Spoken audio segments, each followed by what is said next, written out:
السلام علیکم ملګرو د پښتنو د تاریخ شپږ برخې سره ستاسو په خدمت کې یو وارې بیا حاضر یو او په تیر پروګرام کې چې برق صاحب کومې خبرې کړې وي کومې حوالې ورکړې وي بلکې د تیرو حوالو په هکله چې کوم وضاحتونه شوي نو ډیرو ملګرو په هغې باندې خوښي هم څرګنده کړې ده او دغه معلومات ته په دروند نظر کتلي دي برق صاحب راځو هغه ځای ته چې کوم دی نه دا سلسله مونږ پرېښودې وه چې د هندوکش منبع وه د دې پښتون قام او بیا د دې ځینې خواره شوي دي او تلي دي او څه بیا راغلي دي او څه یو خوا بل خوا تلي دي لږ دا سلسله د هغه ځای نه بیا شروع کوو په وړاندې به بوځو بسم الله الرحمن الرحیم ملګرو ته مینوالو ته ډېر ډېر سلامونه د زړه اخلاصه او خبره به هماغه ځای نه شروع کوو او خبره چې ډېر زیات اړخونه دي نو کله به په یو اړخ ځو کله به په بل اړخ ځو او خبره به راولو بیا مخکې له ځایله خپل ځایله په تېر دغه کې موږ د کتابونو خو موږ د نورو کتابونو ذکر وکړو خو د اصلي کتاب ذکر موږ نه دی کړی چې د کوم د پښتنو د تاریخ سره ډېر ژور تعلق دی هغه دی ریګ وید عام طور ریګ وید ورته وایي او د زمونږ ښاغلي د افغانستان لیکونکي چې دي د یې حوالې هم ورکوي او افسوس خبره ده ما چې کله د اصلي وید سره هغه حوالې وکتې نو ډېرې پکې غلطې وې خو بهر د هغوی دا خیال دی چې دا ریګ وید او اوستا دا دواړه د آریو کتاب دی خو ریګ وید د آریو کتاب نه دی دا د اشاکو دی او دې کې بالکل د هغه د اوستا د نظریو مخالفت دی له ټولو نه اول د ریګ وید معنا چې څه ده د دې ډېرو خلکو ډېرې معنی کړي دي چې هغه صحیح نه دي خو چې مونږ یې کله معنی کوو نو دا خالص د پښتو ټکي جوړوي دا پښتو وید مطلب خو دی نن سبا په مجازي معنو کې هندوستان والا وید هوښیار ته او حکیم ته او ویدیا علم ته وایي وغیره خو وید هغه ټکی دی چې مونږ ورته وینا وایو ویده ویدل یا ویل یا دا نو دا د دې لومبنۍ حصه ده دویمه حصه ده وید ویل شوی یا بیان یا کلام دا ویده ټکی چې کوم دی نو دا خالص د پښتو دی ځکه چې اوس هم په پښتو کې مونږ چې څه خبرې داسې راځي نو هغو ته مونږ ویدل وینا وایي بلکې کلام ته خو باقاعده وینا وایي نو دا ویل چې کوم دي یا ویدل چې کوم دي نو دا د بیان دپاره د خبرو دپاره د وینا دپاره راځي نو ریګ وید کې چې څه وینا دي او بل د ریګ وید په روایت کې دا راغلي دي چې د دې مصنف چې دی دا ویاس دی ویاس د یو شخصیت ګڼلی دی خو ویاس چې کوم دی نو د هغه نورو ځایونو کې مهابارت هم وایي چې هغه بیان کړی دی او دغه هم بیان کړی دی ویاس په اصلیت کې څوک شخصیت نه دی بلکې راوي ته وایي ویونکی دغه د وینا د واو او د دغه نه مونږ چې کله ګورو نو په سنسکرت کې ویاکیان وایي دغه ته لغت ته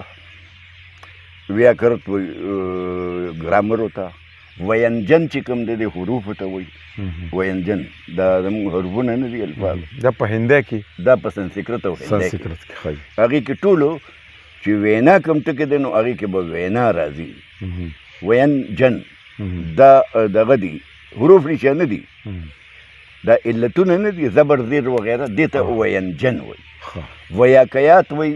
لغت ته ویاکرن وایي ګرامرو ته نو چې چېرته ویه ټکې راغلی نو هغې سره به د وینا همغه د پښتو. برک صاحب دلته زما یو پوښتنه ذهن ته راځي، دا تاسو چې کومې حوالې ورکوي د سنسکرت یا د رګوید، نو په دې باندې تاسو ته عبور حاصل دی؟ آیا تاسو دا په خپله لیدلي دي، کتلي مو دي؟ او دا د دې دا ژبه چې دا نو په دې پوهېدل دا خو هم ګران کار دی. دا خو د ډېر ښه سوال وکړو، ډېره ښه تپوس دې وکړو، ځکه چې د دې په زده کولو او پوهېدلو باندې ما ډېر زړه خوړلی دی او ډېر دغه مې کړی دی. داسې چل دی چې ما سره هم دا غم و چې حوالې خو دي، خو د ما د وخت د سره دا کتابي حوالې خوښې نه دي، ځکه چې کتاب د یو نه بل ته ځي نو هغې کې څه نه څه بدلون کېږي. یو څه ضروري خو نه ده چې یو سړي د کتاب لیکلی دی نو هغه د خامخا د هغه اخري او یا د کاڼي کرښه شوه. نو ما دې کې دا دغه کولو چې اوس خو زمونږ په دې کتابونو کې حوالې چې ریګوید کې دا لیکلي دی او دغه دا کتل غواړي چې آیا نو د خوشقسمتانه موجود خو دلته نه و، نو په مختلفو ذریعو باندې ما کوشش کولو، خو بیا ونه شو. نو بیا چې زه هندوستان ته لاړم نو دا غزي ګرامر او قاعده دا مې ځان سره راوړل، نو دلته مې ښه زده کړل، نو ورو ورو پته ولګېده چې دا خو ډېره اسانه وه، په لیدو کې ډېره ګرانه ښکاري. ځکه چې کله ته په د دې طرفه چې کوم دا دغه لیکلی شي نو کله چې په دې پوه شي نو بیا خو سمه اردو او پښتو ده، خو صرف دغه خط رکاوټ دی که نه.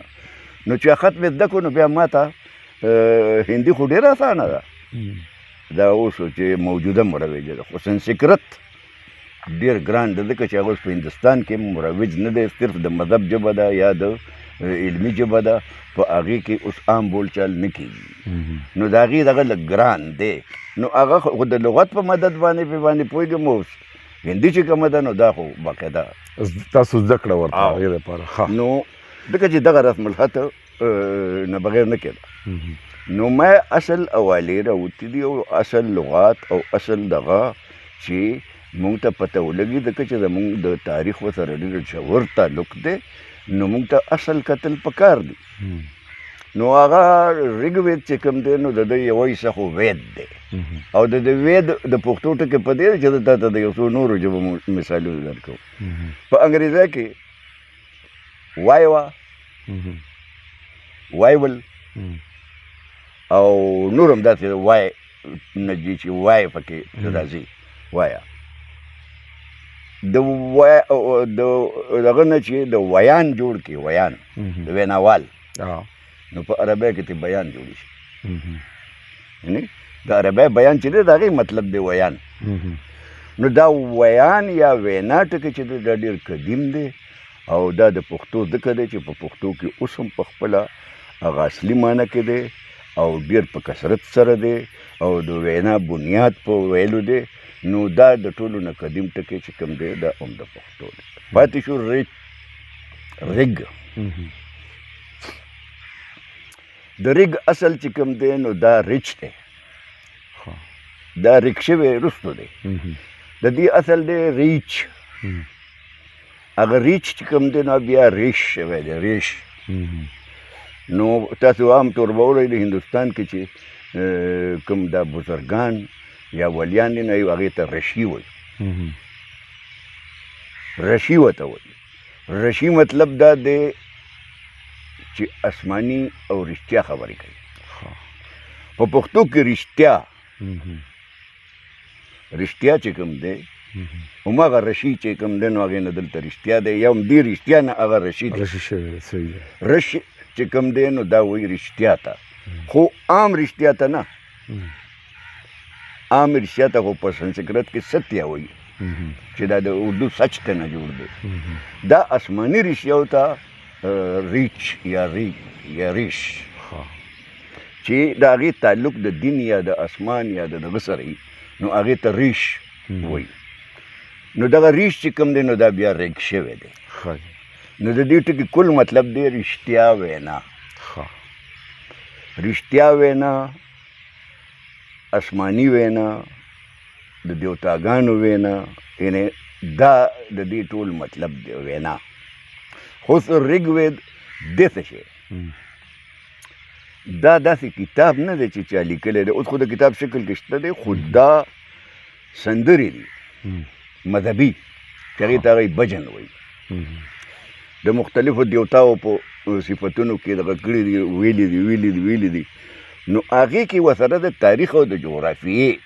خبرې راغلي دي. لکه اوس نورې خبرې خو مذهبي شوي دي،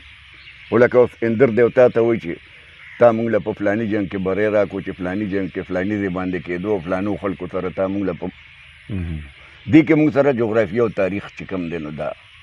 او دا د تاریخ ته نه دغلته راوځي. تاریخي کتاب نه دی، صرف د نومونو د مقاماتو او د دې په وجه باندې دغه دی. لکه اوس هغې کې مثال په طور یو ډېر مشهور جنګ دی چې هغې ته د 10 قبیلو جنګ وایي یا د 10 ملکانو جنګ ورته وایي. نو دا 10 قبیلې وې چې د ټولو نه اول پکې پکت وه، پکت، پی کاف هی تی، پکت. دا پکت چې کوم دی نو دا هم پښتانه دي. د دې سره بیا نورې قبیلې دي چې هغه هم اوس پښتنو کې شاملې دي، خو 10 قبیلې دي. هغه 10 قبیلې په دې جنګ کې شامل شوي دي. نو دا پکې د جنګ اندر صفتونه چې کوم کېږي نو هغې کې زمونږ د دې علاقې یا د هندوستان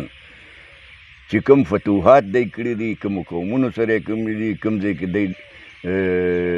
دغه کړی دی، هغه دشمن باندې بری راوړی دی، او یا د هغه عقیده ده زمونږ وسې نه چې ستا په برکت باندې مونږ داسې. نو زمونږ خو هغې سره غرض نشته دی چې هغوی څه ګڼي. زمونږ خو دې سره غرض ده چې کوم ځایونه او خلک یې پکې یاد کړي دي هغه څوک دي، نو هغه ته نه مونږ راوباسو او دغه کوو. او د هغې مونږ ته خدای شته چې په ریګ وید کې ډېر داسې څه شی نشته دی چې د پښتنو ورسره ډېر ژور تعلق. لکه د هغې دیوتا په ریګ وید کې د ټولو نه لوی اندر دی. نو اندر ټکي چې مونږ راوالو نو زمونږ د پښتنو یو قبیله اندر ده، ډېره لویه قبیله ده تر هندوستانه پورې، آندھرا پردیش وغیره وغیره اندر د دې نسبت دغه سره دی. بله یو قبیله ده چې هغې ته مندړ وایي، مها. بله یو ډېره لویه قبیله ده، ډېره لویه، چې هغې ته مندوري وایي. مندوري مها اندوري دي، یعنی دا په اندر منونکو کې د ټولو نه لویه قبیله وه، مها اندوري، لوی اندوریان. نو زمونږ د پښتنو د قبیلو او د دغو دوی ورسره ډېر زیات تعلق دی د ریګ وید سره. او ریګ وید کې د هغې مونږ ته آثار او څیزونه میلاویږي. نو دې دپاره اهمیت د هغه دی او مونږ به